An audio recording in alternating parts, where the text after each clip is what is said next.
Victoria Blackwood, tech CEO worth millions, had always despised military personnel seeking validation. When she encountered a limping soldier in first class on her flight to Seattle, her cruel words flowed effortlessly. But the next morning's news would shatter her perfect world and leave her sobbing with regret. Before we jump back in, tell us where you're tuning in from. And if this story touches you, make sure you're subscribed, because tomorrow I've saved something extra special for you. Victoria's perfectly manicured fingers drummed against her leather briefcase as she observed her fellow passengers with barely concealed disdain in LaGuardia Airport's terminal. The first-class lounge, usually her sanctuary from the chaos of common travelers, had been closed for renovations, forcing her to wait among the general population. The indignity of it all made her blood pressure rise. When boarding finally began, Victoria strode purposefully toward the gate, her heels clicking against the polished floor. Her first-class ticket guaranteed her priority boarding, a small comfort in an otherwise frustrating morning. She settled into her window seat in row 1, immediately pulling out her MacBook to check the latest stock prices of her company's recent acquisition.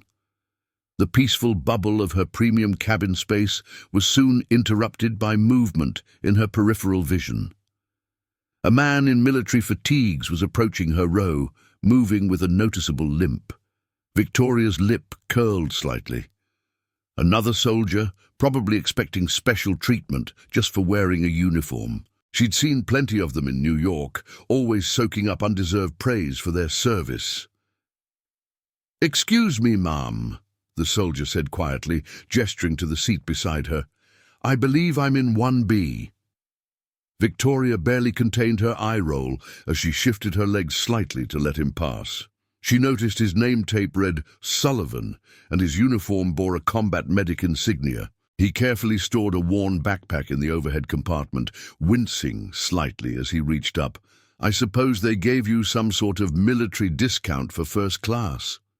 Victoria couldn't help remarking, her voice dripping with condescension. Michael Sullivan paused as he lowered himself into his seat.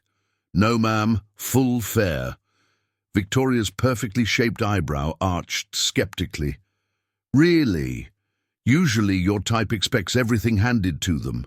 Priority boarding, special treatment, constant thank yous, as if putting on a uniform automatically makes you some kind of hero."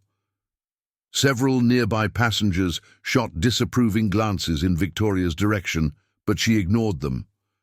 The soldier simply reached into his pocket and pulled out what looked like a child's drawing, studying it with such intensity that it only irritated Victoria further. "What's that?" she sneered. "Some propaganda piece about serving our country?" Sullivan's fingers tightened slightly around the paper's edges, but his voice remained steady. "No, ma'am. My daughter Emily drew this. She's 8. "How convenient," Victoria scoffed. "Playing the family card now? Let me guess, you're on some noble mission while leaving her behind?" The flight attendant's announcement about safety procedures provided a brief respite from the tension. Sullivan carefully tucked the drawing back into his pocket, while Victoria made a show of responding to emails before takeoff. The plane began taxiing, and Victoria noticed the soldier checking his phone one last time before airplane mode, his face tightening with worry. "Actually," Sullivan said quietly once they were airborne, "I'm heading to Seattle Children's Hospital. Emily has a rare heart condition. The specialists there have an experimental treatment program that might help her." Victoria let out an exaggerated sigh. "Of course she does. And I suppose you're hoping someone will overhear and start a GoFundMe for you? That's how it works these days, isn't it? Military families playing the sympathy card?" A woman across the aisle gasped audibly at Victoria's callousness, but Sullivan's expression remained unchanged. He reached for the in-flight magazine, though Victoria noticed his hands trembled slightly. "The VA should cover that anyway," Victoria continued, unable to stop herself. "More special treatment for the military, while the rest of us pay our own way." "Ma'am," Sullivan finally said, his voice barely above a whisper, I understand you have strong feelings about the military, but my daughter's condition is serious.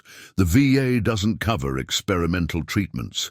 That's why I've been working 3 jobs between my reserve duties. Victoria noticed a long scar running along his neck, disappearing beneath his collar. "Combat injury?" she asked, more sarcastic than curious. "IED in Kandahar," he replied simply. 2 years ago. I was treating a wounded civilian when it hit. Lost 4 members of my unit that day, including my best friend. Spent 6 months learning to walk again. "Well, that's what happens when you sign up to play hero in someone else's war," Victoria retorted, though her voice carried slightly less venom than before. She turned away, signaling the end of the conversation, but not before catching a glimpse of what looked like severe burn scars on his wrist when his sleeve rode up. The flight attendant approached their row, offering drinks. "Thank you for your service," she said warmly to Sullivan, her smile genuine. "Your drink is on us today." "See," Victoria gestured triumphantly. "Special treatment, just like I said. Can't even get through a flight without someone fawning over the uniform." "No, thank you," Sullivan replied to the attendant. "Just water, please, and I'll pay for it." He pulled out his wallet, revealing a worn military ID and what looked like several medical insurance cards. Victoria noticed he kept checking his phone whenever it was allowed during the flight, each time his face growing more concerned. During a bout of turbulence, Sullivan winced noticeably as the plane jerked, his hand automatically going to his side. "Must be nice," Victoria commented, breaking the tense silence. "Having everything handed to you because of that uniform. Do you know how hard some of us had to work to earn our seats up here?" Sullivan turned to face her fully for the first time. Victoria was struck by the weight in his eyes. Not anger, but something deeper, more profound. "Mum, I don't know what experiences have led you to such strong feelings about the military, but I can assure you nothing in my life has been handed to me, especially not in the last 2 years." He pulled out his daughter's drawing again, and Victoria caught a glimpse of it, a childish rendering of a heart with wings, surrounded by medical equipment she recognized from her company's biotech division. The bottom read, "Come home soon, Daddy," in crooked letters. "My sister Rebecca takes care of Emily while I'm working my shifts," Sullivan explained quietly, though Victoria hadn't asked. "The hospital bills, they keep piling up. Even with 3 jobs, I can barely—" "I didn't ask for your life story," Victoria cut him off sharply, reaching for her noise-cancelling headphones. But as she did, her sleeve brushed against his arm, and she felt the rough texture of scar tissue beneath his uniform. The remainder of the flight passed in tense silence, broken only by the occasional message alert on Sullivan's phone. Each time his fingers would tighten around his daughter's drawing, his jaw clenching with barely contained worry. As they began their descent into Seattle, Victoria noticed Sullivan whispering what sounded like a prayer. His phone lit up one final time before landing, and she couldn't help but glimpse the text. "Dr. Patel called. Emily's numbers aren't good. Please hurry." The soldier's hands trembled as he tucked his phone away, and for a moment, just a moment, Victoria felt something crack in her carefully constructed wall of disdain. But she quickly pushed the feeling aside. She had a merger to focus on after all. Unlike some people, she had real work to do. The Seattle-Tacoma International Airport bustled with evening activity as Victoria collected her designer luggage from the carousel. She deliberately took her time, ensuring she wouldn't have to share an elevator or exit with Sullivan. Through the terminal's large windows, she could see the city's iconic skyline shrouded in its typical grey drizzle, matching her mood perfectly. As she waited for her premium ride service, Victoria overheard Sullivan's voice nearby, strained with urgency as he spoke on his phone. "Yes, I just landed. No, I'm heading straight there. Visiting hours? Please, I need to. Yes, I understand the protocols, but I'm her father. Dr. Patel said, yes, I'll hold. Victoria watched from the corner of her eye as Sullivan paced anxiously, his limp more pronounced now after the long flight. His uniform looked wrinkled, and she noticed he carried no luggage besides his worn backpack. Amateur, she thought. Probably couldn't even afford a proper suitcase. Rebecca? Sullivan's voice cracked slightly. How is she? The breathing tube? When did they... Yes, I'm getting a taxi now. Just tell her Daddy's coming. Read her favorite story, the one about the brave little heart. I'll be there soon. Victoria rolled her eyes as she slid into her waiting luxury car. More emotional manipulation, she was certain. She'd seen plenty of military personnel playing the sympathy card during her business travels. It was always the same story.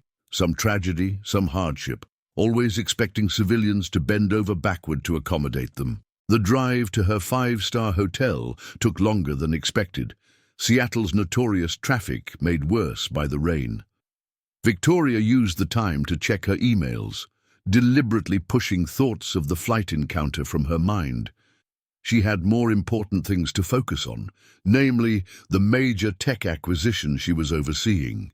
Preparing and narrating this story took us a lot of time, so if you are enjoying it, subscribe to our channel. It means a lot to us. Now, back to the story. In her expansive suite at the Four Seasons, Victoria kicked off her heels and poured herself a glass of expensive champagne. The merger would make her company the leading provider of medical imaging technology in the Pacific Northwest. The irony of that fact hadn't escaped her during Sullivan's story about his daughter's heart condition, but she dismissed it. Business was business after all. As she scrolled through her social media feed on her tablet, a shared post from a local Seattle news station caught her attention. The headline made her perfectly manicured fingers freeze around her champagne glass. Combat medics race against time. Decorated veteran battles to save daughter's life. There on her screen was Sullivan's face, but not as she had seen him on the plane. The photo showed him in full combat gear in what appeared to be Afghanistan, treating a wounded child while chaos erupted around him. The article's subtitle read, Silver Star recipient Michael Sullivan, who saved dozens of lives under heavy fire, now fights to save his own daughter. Victoria's hand trembled as she began reading. Master Sergeant Michael Sullivan, decorated combat medic and recipient of the Silver Star for his actions during a mass casualty event in Kandahar, faces his toughest battle yet. His 8-year-old daughter Emily suffers from a rare congenital heart condition that has proven resistant to conventional treatments.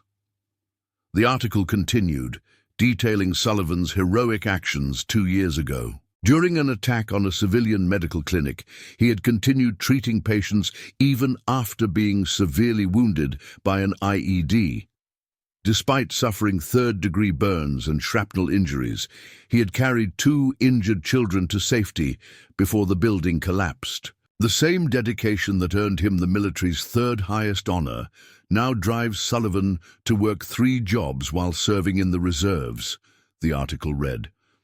Emily's experimental treatment at Seattle Children's Hospital offers hope, but remains outside standard insurance coverage. Sullivan, who recently sold his home to fund the treatment, continues to push forward despite his own ongoing recovery. The image that accompanied the article haunted Victoria. Sullivan in his hospital uniform from his security job, holding Emily in her hospital bed. The child's face was pale but smiling bravely, surrounded by medical equipment. The same equipment, Victoria realized with a sinking feeling, that her company produced and sold at premium prices to hospitals. I promised her mother before she died that I would always protect Emily, Sullivan was quoted saying. In combat, you have training, weapons, your brothers in arms backing you up, but fighting this, sometimes it feels like going into battle with empty hands. All I can do is keep working, keep trying to give her a chance. Victoria set down her tablet with shaking hands, the champagne forgotten. She remembered every cutting remark she'd made on the plane, every dismissive gesture, every cruel assumption. The burned scars she'd glimpsed took on new meaning, not training accidents but badges of sacrifice earned saving children's lives. The Seattle rain pattered against her hotel room window as Victoria sat in stunned silence, her perfectly planned world suddenly feeling hollow and meaningless. Sleep eluded Victoria that night. Every time she closed her eyes, she saw Sullivan's face. Not the composed, patient expression he had maintained during her verbal attacks, but the haunted look in his eyes when he'd received that final text about his daughter. Her 2,000 per night suite suddenly felt suffocating despite its luxury. Unable to rest, she opened her laptop and began searching for more information about the Sullivans. What she found made her stomach churn. Local news coverage showed Emily's journey from birth, born with hypoplastic left heart syndrome, a condition where half of her heart was critically underdeveloped.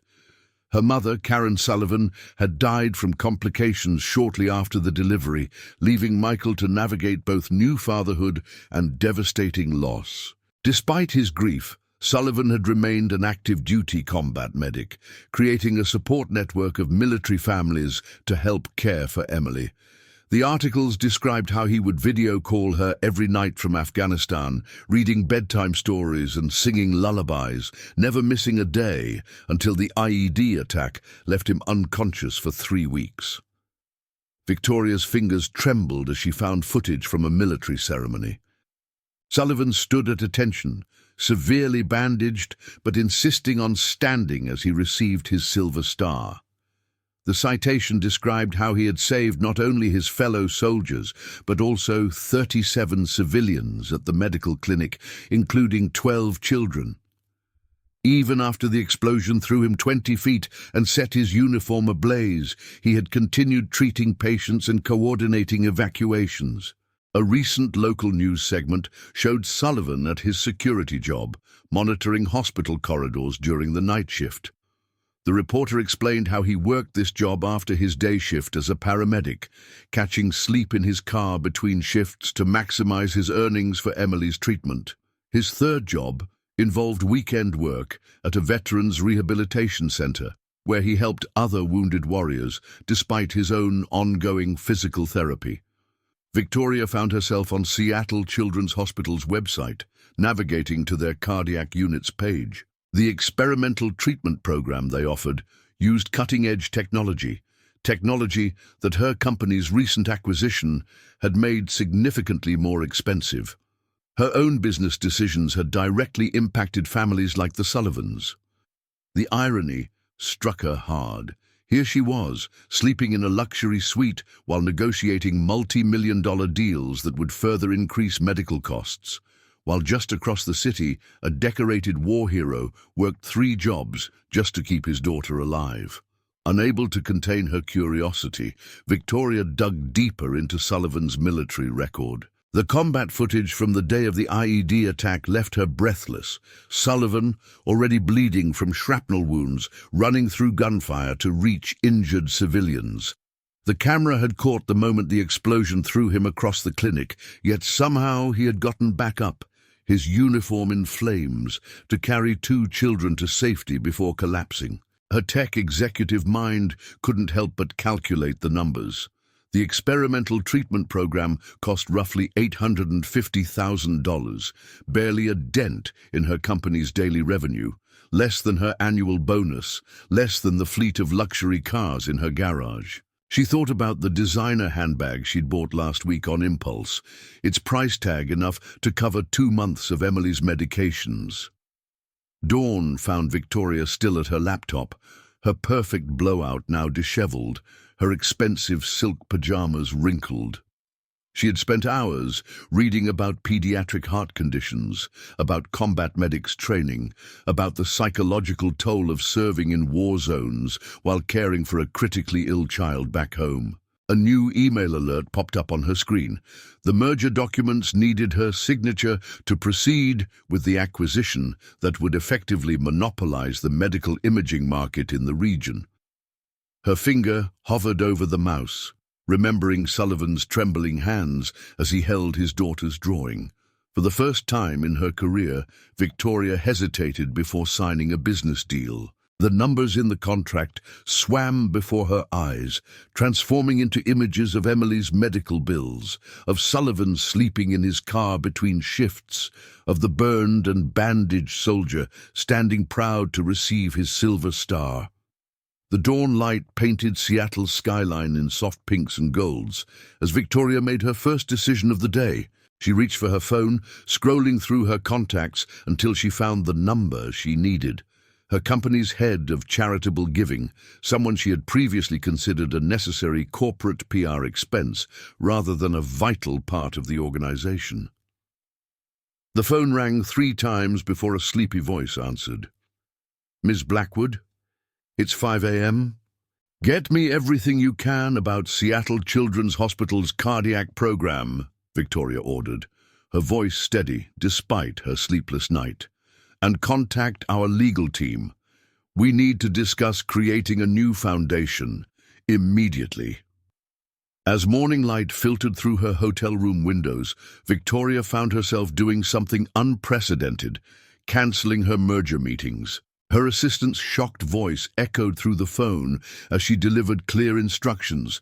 Reschedule everything, clear her calendar for the next few days, and most importantly, get her any information available about pediatric cardiac care foundations. "But Ms. Blackwood," her assistant protested, "the board is expecting the acquisition papers today. The shareholders can wait," Victoria interrupted, her voice carrying a new edge of determination. "Something more important has come up." She spent the next hour on conference calls with her company's legal team discussing the creation of a charitable foundation. The lawyers seemed bewildered by her sudden interest in philanthropy, but Victoria's reputation for fierce determination kept their questions minimal. "I want to know every detail about medical equipment pricing," she demanded. "How much do we mark up our cardiac imaging systems? What's our profit margin on pediatric equipment? And I want to know why our latest acquisition is planning to increase those prices by 300%. Between calls, Victoria found herself continually checking the news for updates about Emily Sullivan. A local morning show had picked up the story, interviewing staff from Seattle Children's Hospital about the experimental treatment program. The segment showed Emily's room, stark, clinical, with only that hand-drawn heart picture brightening the sterile walls. Victoria's fingers tightened around her phone as she watched Dr. Patel, Emily's cardiac specialist, explain the girl's condition. Emily's case is particularly challenging because of the complexity of her heart defect. The experimental treatment offers hope, but time is critical.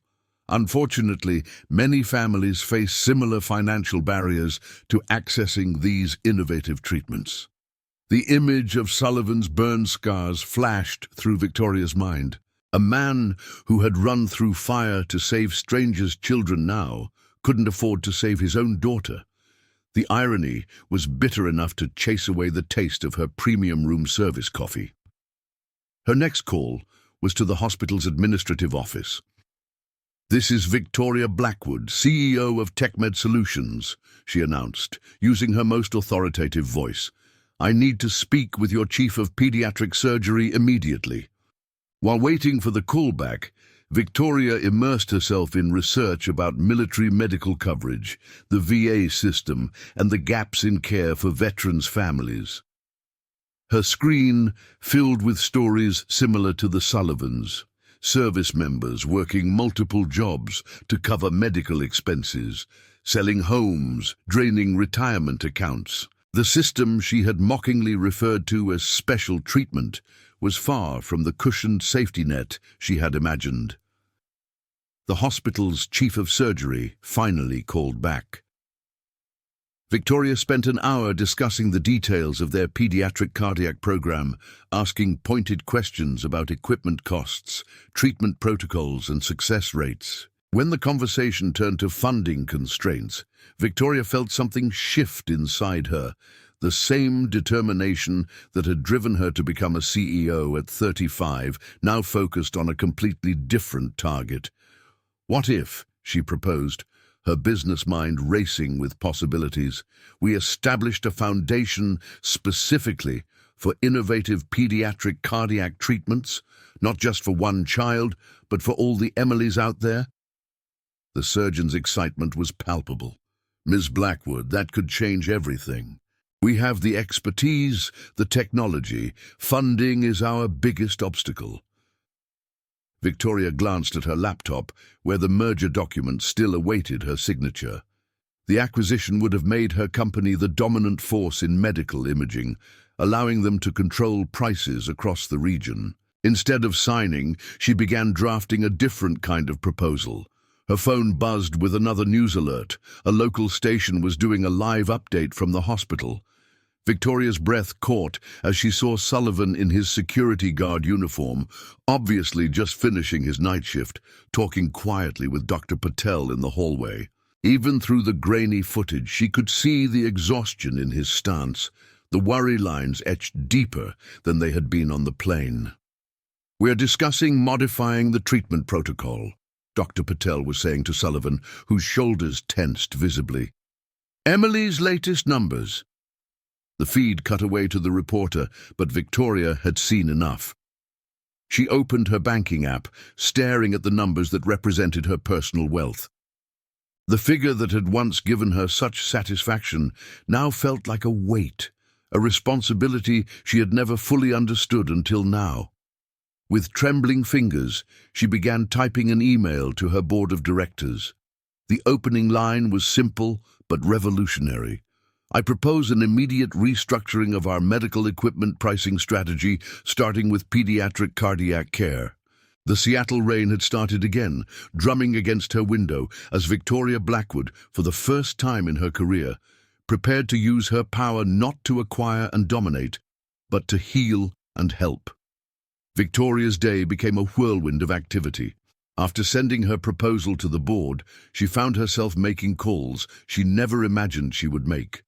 Her first was to the hospital's financial department, where she spent an hour understanding the complex web of insurance approvals, treatment costs, and payment systems that families like the Sullivans had to navigate. "Ms. Blackwood," the financial officer explained, "many of our families face impossible choices.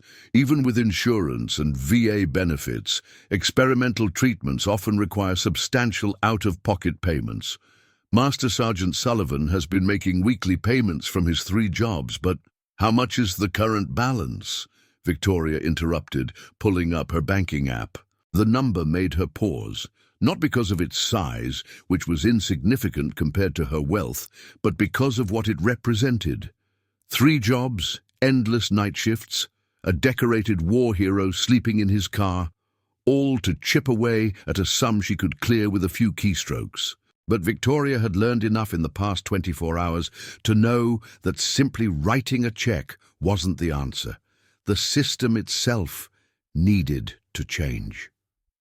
Still, as she thought about Emily lying in her hospital bed while her father worked another exhausting shift, she knew immediate action was also needed. "I want to make an anonymous donation," Victoria said firmly, "and I want to establish a grant program for other families in similar situations." She named a figure that made the financial officer gasp. Next, she contacted her company's research and development team. "I want a complete review of our pediatric cardiac imaging equipment pricing," she ordered. "Compare our costs versus what we're charging hospitals. I want to know exactly how much of our profit margin is coming from desperate families." The team scrambled to compile the data, unused to their CEO's sudden interest in granular pricing details. The numbers that came back confirmed Victoria's worst suspicions. The markup on essential medical equipment was astronomical, with pediatric devices carrying some of the highest profit margins. Victoria found herself thinking back to the military ceremony footage she'd watched earlier. Sullivan had stood there, heavily bandaged, but refusing a wheelchair, accepting his silver star with quiet dignity. He had run into a burning building to save children he didn't know, while she had built her career, making it harder for parents to save their own. A notification popped up on her phone, another news update about Emily Sullivan. The local station was doing a feature on the hospital's cardiac unit. Victoria's finger hovered over the play button, remembering the cruel words she'd spoken on the plane. Taking a deep breath, she pressed play. The footage showed Emily's room, now occupied by the 8-year-old girl Victoria had only seen in photos. Despite the tubes and monitors surrounding her, Emily was sitting up in bed, carefully drawing another picture. The camera zoomed in on her artwork, a series of hearts with wings, each one labeled with a name: Daddy, Aunt Rebecca, Dr. Patel, and various nurses and hospital staff. Emily makes these for everyone who helps take care of her, Rebecca Sullivan explained from beside the bed. She says they're heart angels, watching over her while her own heart gets stronger. The camera panned to show Sullivan entering the room, still in his security uniform from his night shift. Dark circles shadowed his eyes, but his face lit up as Emily called out, "Daddy, look, I made more heart angels." Victoria watched as Sullivan crossed to his daughter's bed, moving stiffly, likely from his injuries and exhaustion, but managing to smile. "They're beautiful, Princess," he said, his voice rough with fatigue. "Did you take your medicine for Dr. Patel?" "All of it," Emily nodded proudly. "Even the yucky ones. Daddy, when can I go to real school like other kids?" Sullivan's face tightened almost imperceptibly. "As soon as we get your heart nice and strong, baby. Remember what we talked about? This special medicine Dr. Patel wants to try is going to help with that." "But it's expensive," Emily said quietly, her small fingers tracing the wings on her drawn hearts. "I heard Aunt Rebecca crying about the bills last night. Maybe I don't need—" "Hey now," Sullivan interrupted gently, taking her hand. "You let Daddy worry about that stuff, okay? Your only job is to get better." Victoria closed the video, her vision blurred with tears. She had seen enough. Opening her email, she began drafting a new message to her board of directors. This one marked urgent. The opening line read, "Effective immediately, I am implementing an emergency restructuring of our pediatric equipment pricing." Her phone buzzed again, the hospital's chief of surgery returning her call about the foundation proposal. Victoria straightened her shoulders, wiping her eyes. She had work to do, real work this time, not acquiring companies or maximizing profits, but helping to save lives, starting with one special little girl and her devoted father. Late afternoon found Victoria in her hotel room, surrounded by spreadsheets, legal documents, and medical research papers.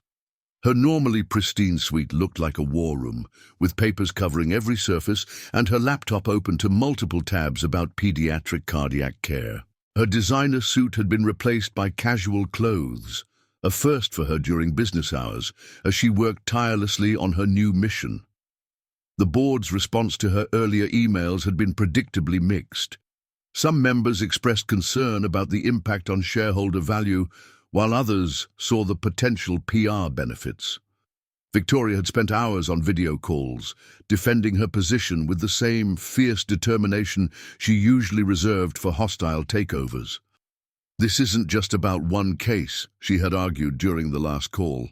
"Our current pricing structure is actively preventing children from receiving life-saving treatments. We have the power to change that while maintaining profitable operations." Between calls, Victoria had been researching similar programs at other hospitals. She discovered that Seattle Children's wasn't unique. Across the country, families faced the same devastating choice between financial stability and their children's health. The system she had once dismissed as giving special treatment to military families actually left many of them struggling to access basic care. A knock at her door interrupted her work. It was her assistant, arriving from New York, with the additional documents she'd requested. "Ms. Blackwood," he said, taking in the unusual sight of his boss in casual clothes surrounded by chaos. "The legal team has concerns about the timeline you're proposing. They say restructuring the entire pricing system could take months. Children like Emily Sullivan don't have months." Victoria cut him off, her voice sharp. "While we debate timelines in our comfortable offices, there are parents working multiple jobs, selling their homes, draining their life savings, all to afford equipment we're marking up by 300%. Her assistant blinked, unused to seeing this side of his normally profit-focused boss. "There's something else," he said carefully. "The merger partners are threatening to pull out if we proceed with the pricing changes. They're saying it devalues the whole deal." Victoria walked to her window, looking out at the Seattle skyline. The merger would have made her one of the most powerful women in the medical technology industry. Just yesterday, that had seemed like the most important goal in her life. Now, after seeing Emily's heart angels and Sullivan's exhausted dedication, it felt meaningless. "Let them pull out," she said firmly. "Draft a press release.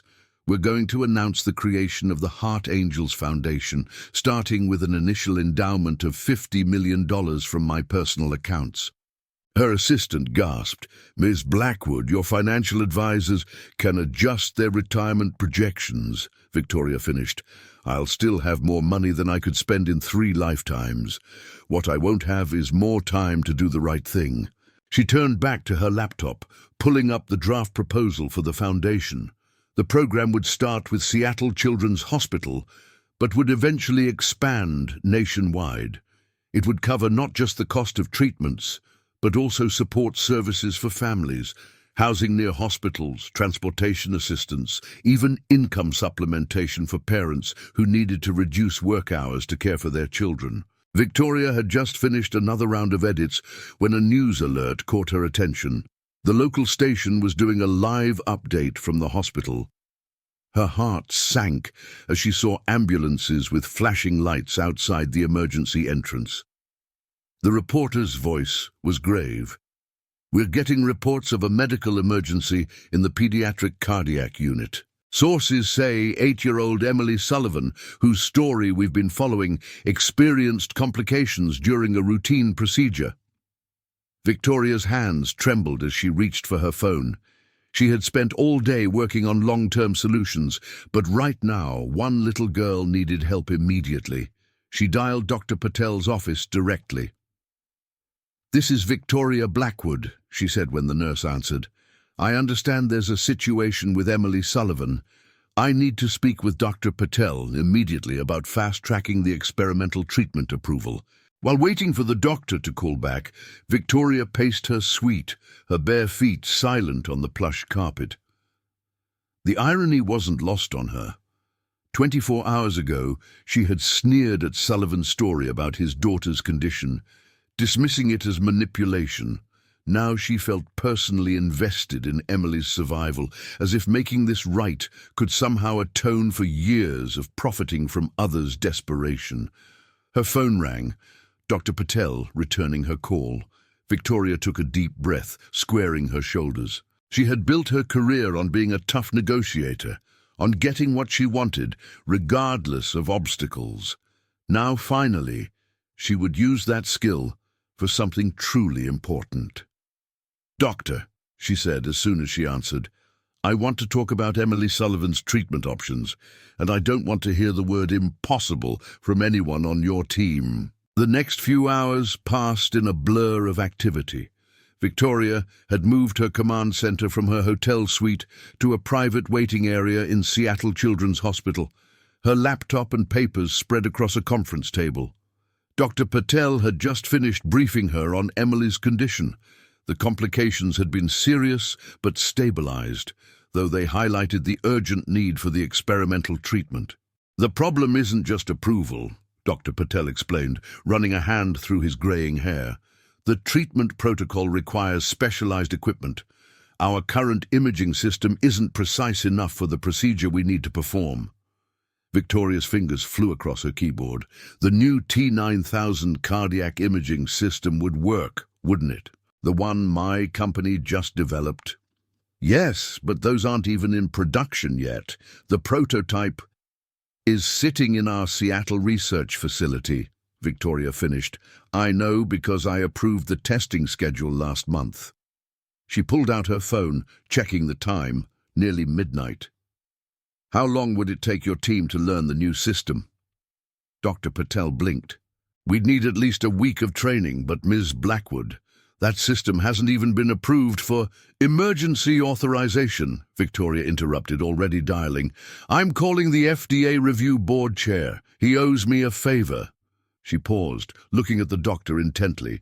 Will this give Emily a better chance? Significantly better, Dr. Patel nodded. The precision of the T9000 would allow us to target the treatment much more accurately, reducing risks and improving potential outcomes. Victoria stepped away to make her calls, her voice carrying the same authority she usually reserved for board meetings. While she worked, hospital staff came and went, updating Dr. Patel on Emily's condition.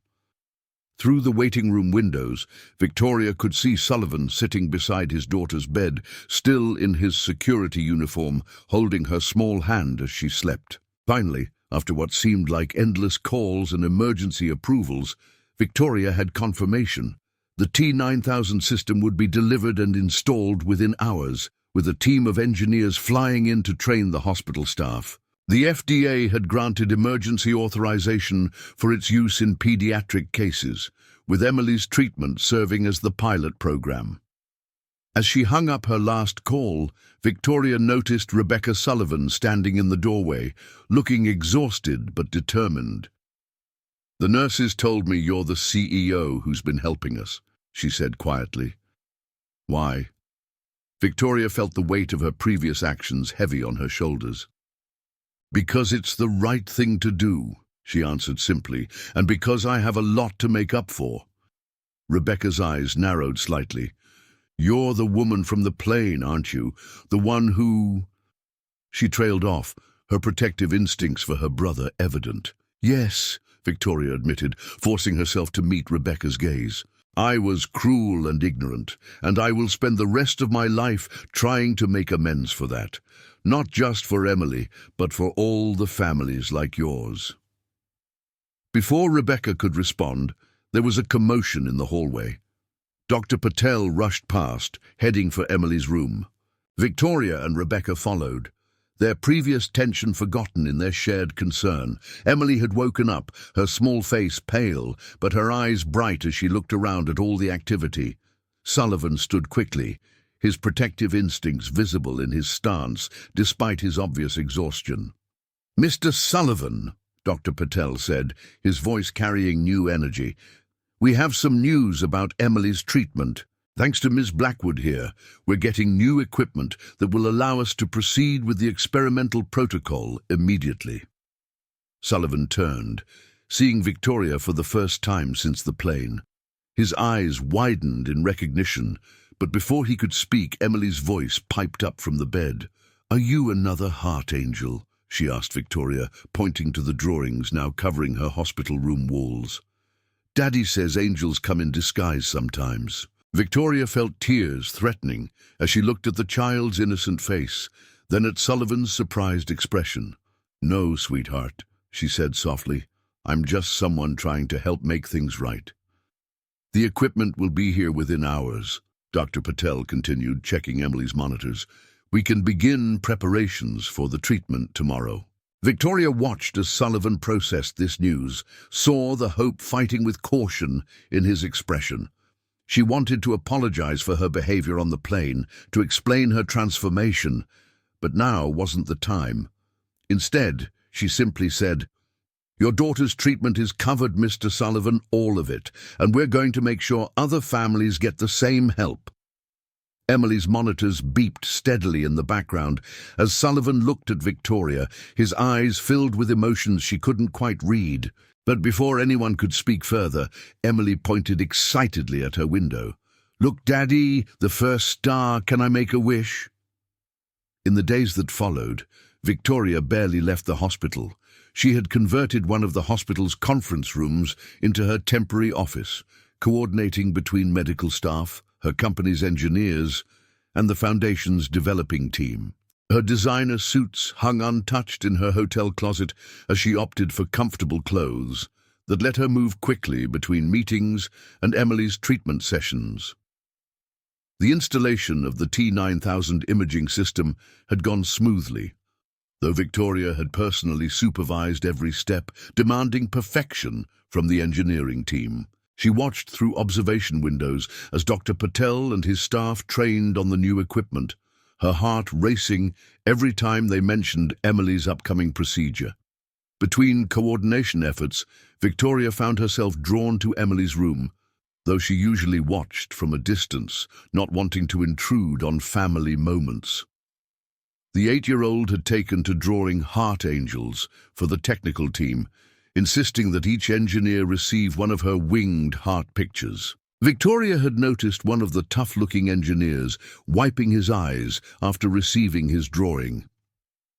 "You don't have to stay away, you know," a voice said behind her one afternoon as she watched Emily doing her pre-treatment exercises. Victoria turned to find Rebecca Sullivan holding 2 cups of coffee, offering one to her. "I don't want to make things uncomfortable," Victoria admitted, accepting the coffee. "After how I behaved on that plane." "Mike told me what you said," Rebecca nodded, referring to her brother. "He also told me what you're doing now. Sometimes the biggest angels are the ones who learn to change their hearts." Victoria's throat tightened as she watched Sullivan helping Emily walk the hallway, counting steps with her as part of her strength-building routine. His security uniform was gone. Victoria's foundation had arranged for paid medical leave from all 3 of his jobs, ensuring he could focus solely on his daughter's recovery. "I've been learning about what he did," Victoria said quietly. "In Afghanistan. The children he saved, the risks he took, and here I was, judging him for expecting special treatment when he's never asked for anything for himself." Rebecca sipped her coffee, watching her brother and niece. The hardest part was when he was unconscious after the IED. Emily would ask every night why Daddy wasn't reading her story. We tried to explain, but how do you tell a 6-year-old that her father might not wake up? Then, when he finally did wake up, his first words were asking for his satellite phone so he could read to her. Victoria remembered her own cruel words about playing the family card and felt shame burn in her chest. She had spent years building a business empire, thinking it made her superior to people like Sullivan. Now she understood that real strength looked very different. "The board is fighting me on the pricing changes," Victoria admitted. "They say it's too radical, that shareholders will revolt. I told them they can find a new CEO if they don't like it." Rebecca turned to her, surprised. "You'd give up your position?" "I've spent my career accumulating wealth and power," Victoria replied, watching as Emily showed her father a new heart angel drawing. "What good is any of it if we can't help people like Emily?" Their conversation was interrupted by Dr. Patel, approaching with a team of specialists. It was time for Emily's final evaluation before tomorrow's procedure. Victoria started to step away, but Emily's voice called out, "Ms. Victoria, look, I made you something." The little girl held out a drawing, a heart angel wearing what looked like a business suit, surrounded by medical equipment drawn in careful detail. Victoria walked over, taking the drawing with trembling hands. "It's beautiful, Emily, but why is this angel wearing a suit?"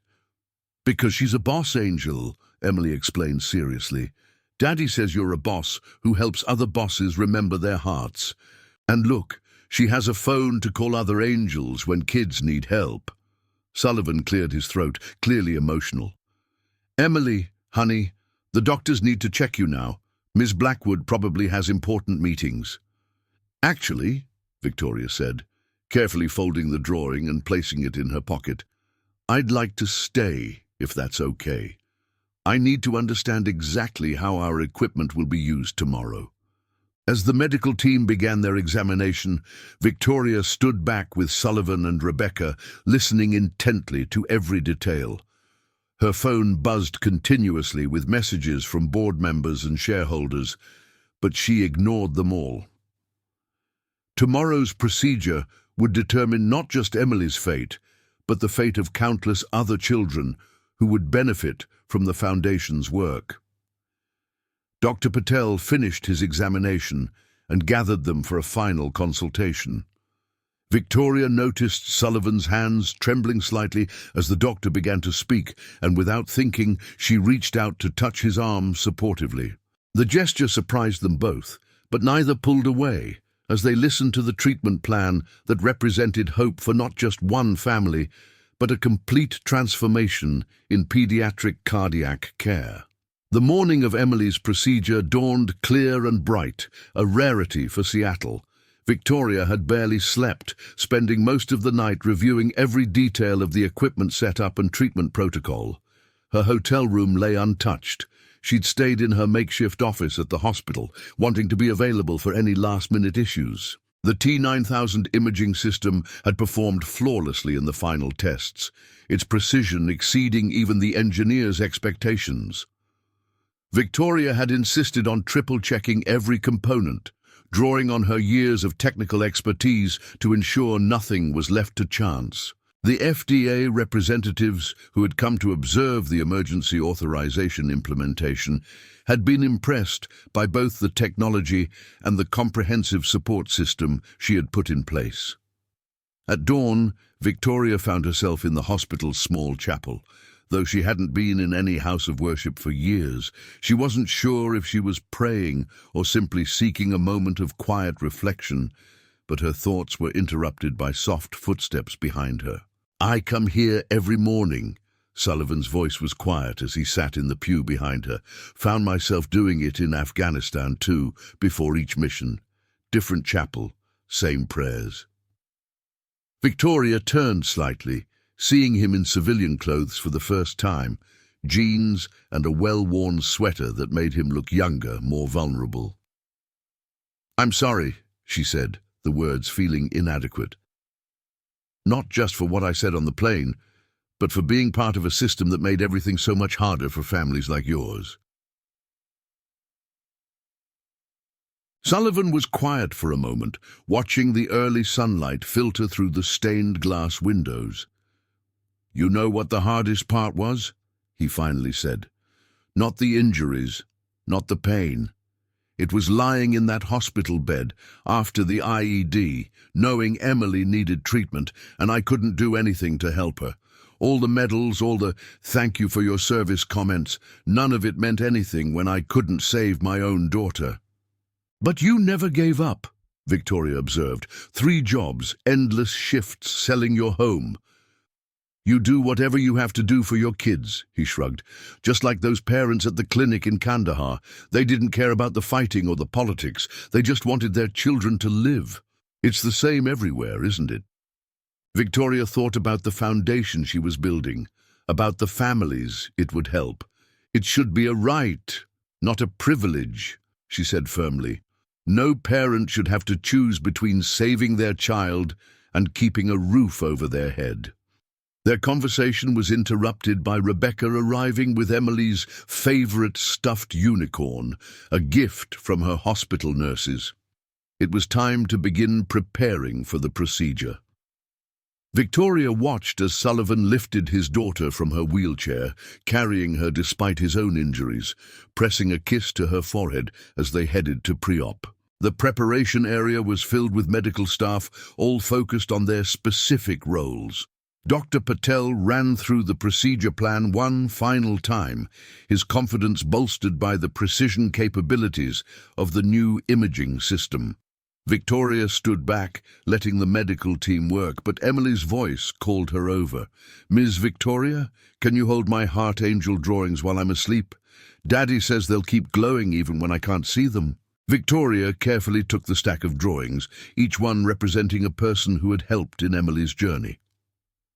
"I'll guard them with my life," she promised solemnly, "and when you wake up, we'll hang them somewhere everyone can see them." As the anesthesiologist began her work, Victoria watched Sullivan holding his daughter's hand, singing softly to her as her eyes grew heavy. The same hands that had saved lives under fire in Afghanistan now gently smoothed Emily's hair as she drifted off to sleep. The procedure would take several hours. Victoria had arranged for a private waiting area for Sullivan and Rebecca, but found herself unable to leave the observation room above the operating theatre. She stood watching as Dr. Patel and his team worked with the new imaging system, its crystal-clear visualization guiding them with unprecedented precision. Her phone buzzed, messages from the board about an emergency shareholders meeting to discuss her recent decisions. Victoria silenced it without reading them. Let them have their meetings.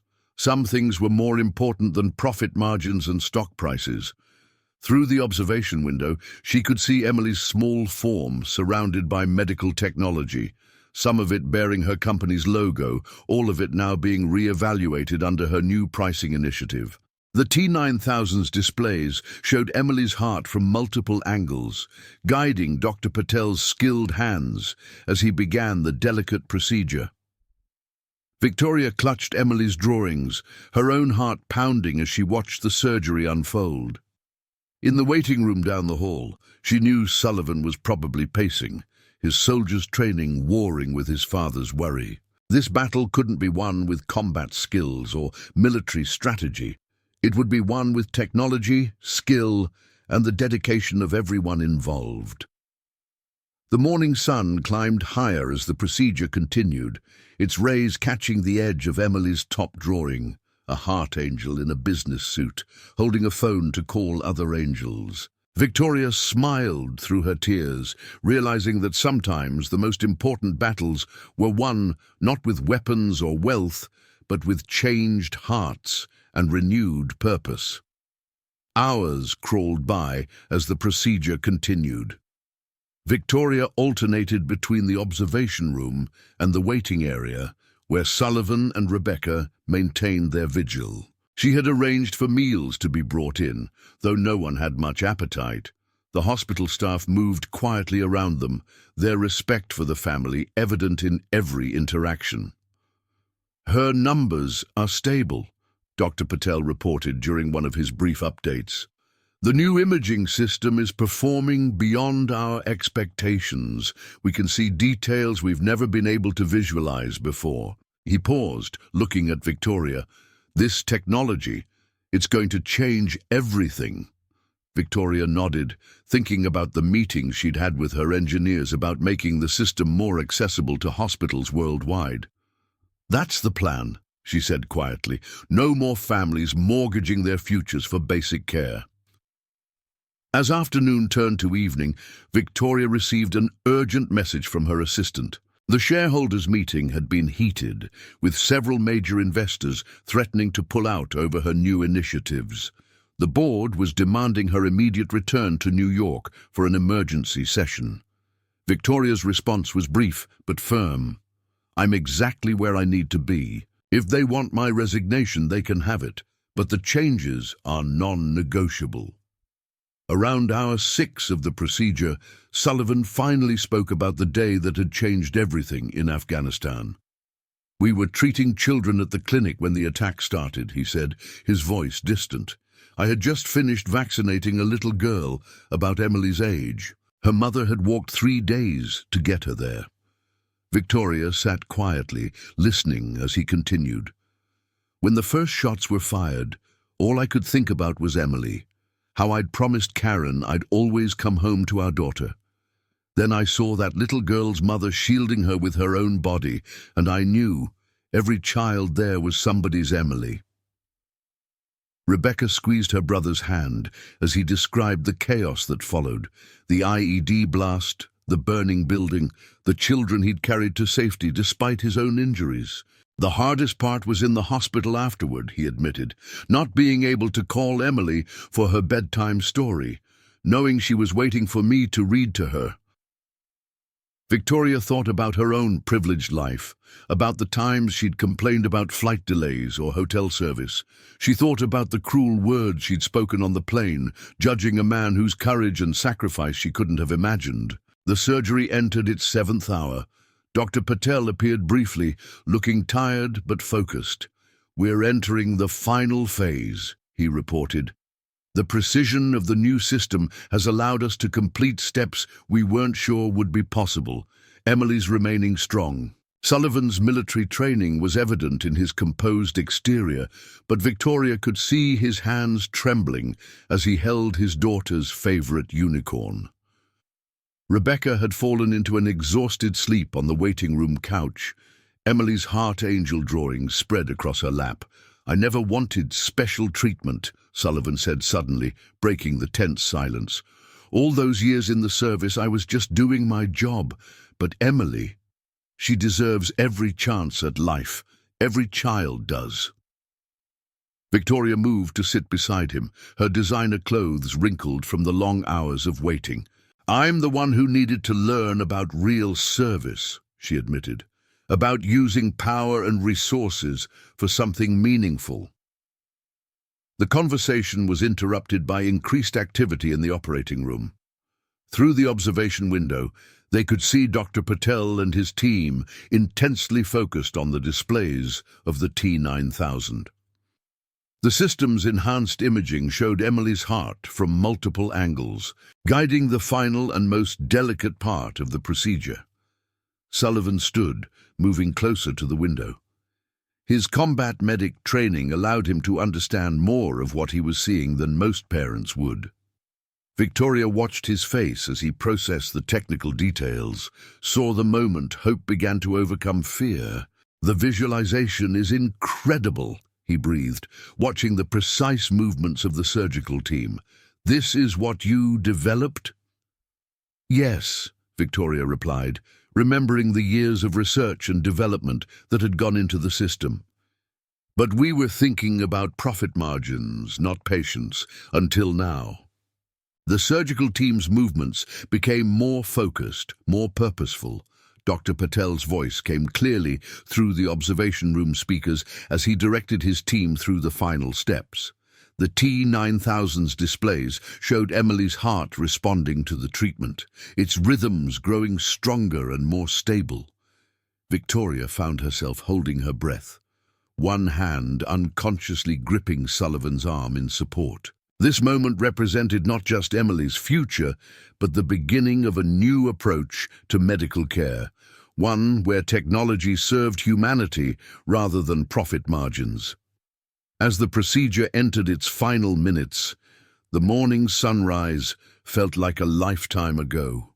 Victoria thought about the woman she had been on that plane, about how a chance encounter and a cruel moment had led to such profound change. Sometimes, she realized, our worst moments can lead us to our best selves. The first sign that the procedure was complete came when Dr. Patel stepped back from the operating table, his shoulders relaxing visibly. The monitors showed strong, steady rhythms, and the T-9000's displays reflected images that made the surgical team exchange hopeful glances. Victoria watched from the observation window as the staff began their post-procedure protocols, her heart racing nearly as fast as Emily's newly treated one. Sullivan stood motionless beside her, his years of medical training allowing him to read the monitors and understand what they meant. "Her numbers," he whispered. "They're better than they've ever been." Rebecca had woken up and joined them at the window, clutching Emily's unicorn. The three of them watched in silence as Dr. Patel supervised the final steps, his skilled team working with practiced precision to complete the procedure that had taken nearly 8 hours. When Dr. Patel finally emerged from the operating room, his surgical mask still in place, Victoria felt Sullivan tense beside her. The doctor's eyes, however, were bright above his mask as he approached them. "The procedure was successful," he announced, his voice carrying the weight of cautious optimism. "The new imaging system allowed us to perform corrections we hadn't thought possible. Emily's heart is responding extremely well to the treatment." Victoria watched as Sullivan's military composure finally cracked. The decorated combat medic who had carried wounded children through gunfire, who had survived an IED blast and countless combat missions, fell into a chair and buried his face in his hands. Rebecca knelt beside her brother, her own tears flowing freely. "When can we see her?" Sullivan asked, his voice rough with emotion. She'll be in recovery for the next few hours, Dr. Patel explained. But once she's stabilized, you can sit with her. The next 24 hours are critical, but I'm very optimistic about her prognosis. Victoria stepped back, wanting to give the family their private moment of relief and joy, but Sullivan's voice stopped her. "Ms. Blackwood, Victoria, please stay." She turned back, surprised. Sullivan stood, still emotional, but with the straight-backed bearing of a soldier. "I need to say something," he continued. "What you've done, not just for Emily, but for all the families who will benefit from these changes. There aren't words enough to thank you." "Please don't," Victoria said quickly, feeling unworthy of his gratitude. "What I did was simply right an enormous wrong. The thanks belongs to people like you, people who sacrifice everything for others without asking for recognition or reward." Rebecca, who had been quiet, suddenly spoke up. "Emily was right, you know, about you being a boss angel. Sometimes the biggest miracles come from the most unexpected sources." Before Victoria could respond, a nurse appeared to tell them Emily was being moved to recovery. As Sullivan and Rebecca hurried to be with her, Victoria remained behind, pulling out her phone. She had work to do, transformative, meaningful work that couldn't wait. First, she sent a message to her board of directors. The T9000 procedure was successful. "I'm announcing tomorrow that we're making this technology available to every major children's hospital at cost. This is non-negotiable.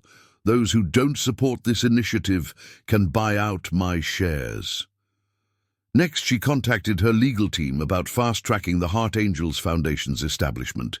The foundation would not only help families access advanced medical treatments, but would also provide support services, housing, transportation, and living expenses for parents who needed to stop working to care for their children. Finally, she drafted a press release about the revolutionary changes in medical technology pricing her company was implementing. It would slash profit margins, but create a new model of corporate responsibility in healthcare. Hours later, Victoria stood in the doorway of Emily's recovery room. Sullivan sat beside his daughter's bed, holding her small hand as monitors beeped steadily in the background. Rebecca had fallen asleep in a chair nearby, Emily's unicorn still clutched in her arms. The scene struck Victoria powerfully. This small family that had endured so much, their love and dedication to each other surviving every challenge.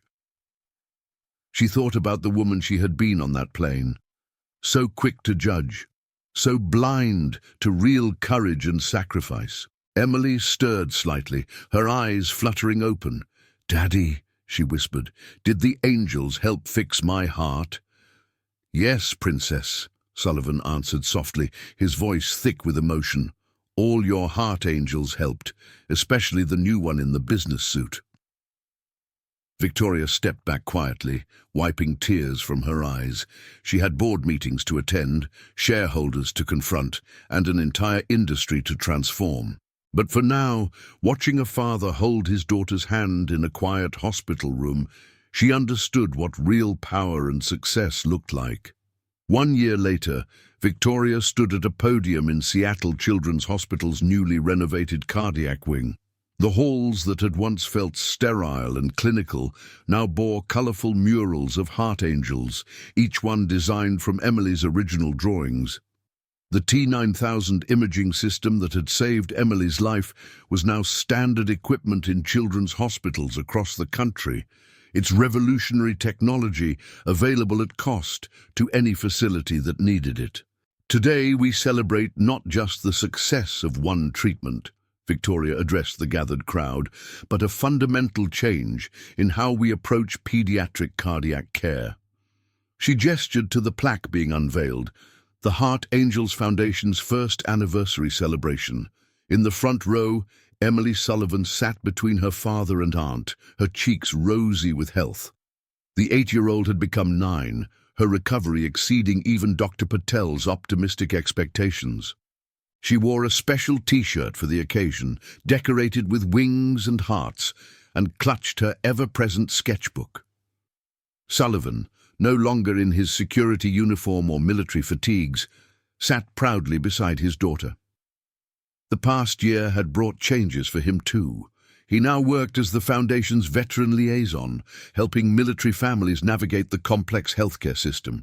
His combat medic experience and personal journey made him uniquely qualified to support others facing similar challenges. When I boarded a plane to Seattle 1 year ago, Victoria continued, her voice carrying emotion, I thought I knew everything about success and power. I was wrong. True power lies not in what we can acquire, but in what we can give. Real success isn't measured in profit margins, but in lives transformed. The Foundation's statistics appeared on screens behind her. Over 500 families helped. 32 children's hospitals equipped with cutting-edge technology, millions of dollars in medical debt forgiven. But the numbers told only part of the story. Emily Sullivan taught me about heart angels. Victoria smiled at the young girl. She showed me that sometimes angels wear combat boots and work 3 jobs to save their children. Sometimes they wear surgical scrubs and work miracles with skilled hands. And sometimes they wear business suits and finally learn to use their power for something greater than themselves. After the ceremony, Victoria found herself in Emily's former hospital room, now transformed into a cheerful play area for cardiac patients. The walls still bore some of Emily's original drawings, preserved under glass as inspiration for other children facing similar battles. Ms. Victoria, Emily's voice called out as she bounded into the room, her energy levels unrecognizable from the frail child of a year ago. Look what I made for the new kids. She held up her latest drawing, a heart angel wearing scrubs, standing beside one in a business suit and another in military fatigues. It's beautiful, Emily, Victoria said, kneeling to examine the artwork. Just like all your angels. Sullivan appeared in the doorway, watching his daughter with pride. Hard to believe it's been a year, he said quietly. Sometimes I still wake up thinking I need to get to my security shift. Victoria remembered their first encounter on the plane, how close her ignorance and prejudice had come to preventing this miracle. You know, she said, my board actually thanked me last week. Turns out doing the right thing can also be good business. Our new approach has attracted more investment than our old profit-first model ever did. Rebecca joined them, carrying a stack of Foundation brochures. The new families arrived next week, she reported. 3 more children qualified for the treatment program. Victoria watched as Emily showed her latest drawings to a young patient passing by in a wheelchair. The child's face lit up as Emily explained about heart angels and their special powers. In that moment, Victoria understood that true transformation was like a heartbeat, continuous, life-giving, and endless in its capacity to sustain hope. Ready for your checkup, Emily. Dr. Patel appeared, his white coat now adorned with a heart angel pin that all Foundation staff wore. Ready, Emily chirped, gathering her drawings. Ms. Victoria, will you come too? Daddy says my heart's getting stronger every day. As they walked toward the examination room, Victoria realized that her own heart had grown stronger too, not in the medical sense, but in its capacity for compassion, understanding, and purpose. The woman who had boarded that flight to Seattle, so full of judgment and prejudice, felt like a stranger now. The Seattle sunshine streamed through the hospital windows, catching the edges of Emily's drawings and making them glow like actual angels' wings. Victory thought about all the families still out there, fighting their own battles, and knew that her work was far from over. But now she understood that true power wasn't in the ability to acquire and control. It was in the courage to change and the strength to help others. Emily's voice echoed down the corridor as she skipped ahead. Come on, Miss Victoria, the heart angels are waiting. Victoria followed, remembering how that same corridor had felt a year ago during those tense hours of Emily's procedure. Now, photos of smiling children lined the walls, each one a testament to the Foundation's work. Each face represented a family who didn't have to choose between saving their child and keeping their home. The board meeting earlier that week had been a stark contrast to the hostile shareholders' session a year ago. The company's new ethical approach to medical technology had attracted a different kind of investor. Those who understood that profit and purpose could coexist. Their stock had actually risen, proving that compassion could be good business. As Dr. Patel began Emily's examination, Victoria's phone buzzed with a message about another children's hospital joining the program. She smiled, remembering a time when such messages would have been about merger deals and acquisition targets. The power she'd once wielded for profit now served a greater purpose. "Your heart sounds perfect," Dr. Patel announced, making Emily beam with pride. "Just like a heart angel should." Sullivan squeezed his daughter's hand, and Victoria saw tears in the decorated veteran's eyes. This was what real strength looked like, not in medals or bank accounts, but in the quiet moments of healing and hope. "Next week," Emily announced, "I'm teaching the new kids how to draw their own heart angels. Daddy says everyone needs angels, especially in hospitals." Victoria watched the family leave the examination room, their shadows casting wing-like shapes on the corridor wall.